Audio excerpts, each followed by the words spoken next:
প্ৰাণতকৈ কিমান মৰমৰ মোৰ ভনী দৈৱকী। ইমান দিন আদৰেৰে আল ফুলে বুকুৰ সমস্ত মৰমেৰে মই ডাঙৰ কৰি তোমাৰ ওচৰত অৰ্পণ কৰিলোঁ।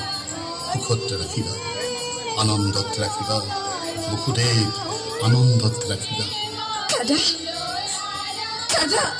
নাকান্দিবি দৈৱকী, নাকান্দিবি। এয়া সংসাৰৰ নিয়ম, আমি ইয়াক মানিবই লাগিব। বুজিছ দৈৱকী, মানিবই লাগিব। যা ভনী শহুৰৰ ঘৰলৈ।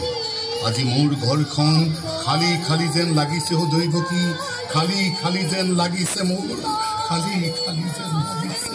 দাদা কেনেকৈ নকবা, দাদা কেনেকৈ নকবা। যদি অজানিতে কৰিছো কিবা ভুল, ক্ষমা বিচাৰিছো তোমাৰ চৰণত ধৰি। এই অভাগী ক্ষমা কৰিবা দাদা, ক্ষমা কৰিবা। বলা বন্ধু বসুদেৱ, ৰথৰ সাৰথি মই নিজেই হম। দৈৱকীক তোমাৰ ঘৰত থৈ আহিমগৈ। বলক মহাৰাজ। কংস